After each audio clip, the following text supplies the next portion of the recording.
بسم اللہ الرحمن الرحیم۔ السلام علیکم دوستو۔ ہماری زندگی کا ایک تجربہ ہے کہ بعض اوقات ہم نے دیکھا ہے کہ کسی مرد کی شادی ہوتے ہی وہ بہت ہی غریب تر ہوتا چلا جاتا ہے، اور بعض اوقات ہم نے دیکھا ہے کہ کسی مرد کی شادی کے بعد اس کا نصیب کھلتا ہے۔ مرد کا نصیب عورت سے کس طرح کھلتا ہے یہ میں آپ کو اس ویڈیو میں بتاؤں گا، لہٰذا اس ویڈیو کو آخر تک ضرور دیکھیے گا۔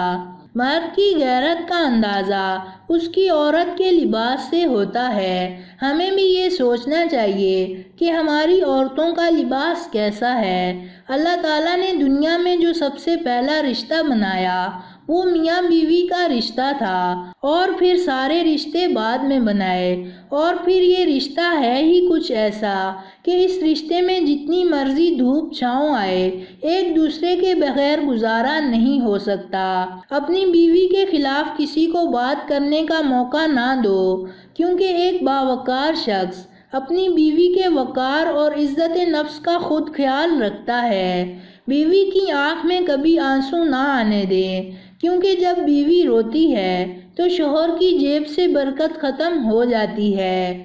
ایک ایک آنسو مہنگا پڑتا ہے، اور پھر شوہر بھی رونے والا ہو جاتا ہے۔ اللہ تعالیٰ کی عبادتوں کے طریقوں میں سے ایک خوبصورت طریقہ یہ بھی ہے کہ میاں بیوی ایک دوسرے سے محبت کریں۔ شوہر کو چاہیے کہ بیوی کی تعریف سے زیادہ اس کا احساس کرے، اور ایک بیوی کے لیے احساس کسی نعمت سے کم نہیں ہوتا کہ کوئی میری فکر کرنے والا ہے۔ بیوی دنیا میں سب سے گہری دوست ہوتی ہے۔ بیوی سے بڑھ کر دنیا میں کوئی دوست نہیں ہوتا۔ تجربہ ہے کہ زمانہ افلاس و مصیبت میں سب رشتہ دار الگ ہو جاتے ہیں، اور ماں باپ تک انسان کو چھوڑ بیٹھتے ہیں، مگر بیوی ہر حال میں شوہر کا ساتھ دیتی ہے۔ اسی طرح پیار میں جیسی راحت بیوی سے ملتی ہے کسی دوست سے بلکہ ماں باپ سے بھی نہیں پہنچتی۔ اس سے صاف ظاہر ہے کہ مرد کے لیے بیوی سے بڑا کوئی دوست نہیں ہوتا۔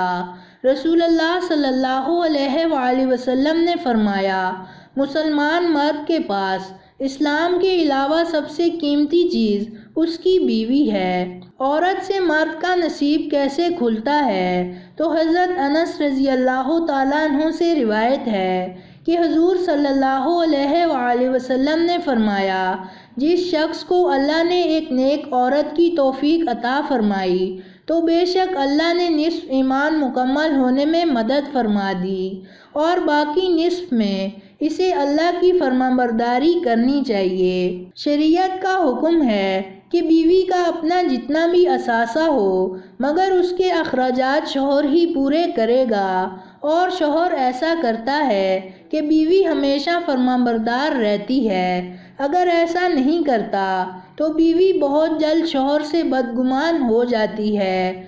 بیوی کا روٹھ جانا سنت عائشہ ہے، اور بیوی کو منا لینا رسول اللہ صلی اللہ علیہ وآلہ وسلم کی سنت ہے۔ نبی کریم صلی اللہ علیہ وآلہ وسلم کی حدیث کا مفہوم ہے کہ اپنی بیوی کو کبھی مت رلاؤ، ورنہ آپ کا نصیب خراب ہو سکتا ہے۔ اگر آپ اپنی بیوی کو خوش رکھیں گے تو اس سے آپ کا نصیب کھلتا ہے۔ تو دوستو، یہ تھی ہماری آج کی ویڈیو۔ پسند آنے کی صورت میں لائک کریں اور اپنے دوستوں کے ساتھ شیئر کریں، اور مزید ایسی ویڈیوز دیکھنے کے لیے ہمارا چینل سبسکرائب کرتے ہوئے ساتھ موجود گھنٹی کا بٹن بھی دبا دیں۔ شکریہ۔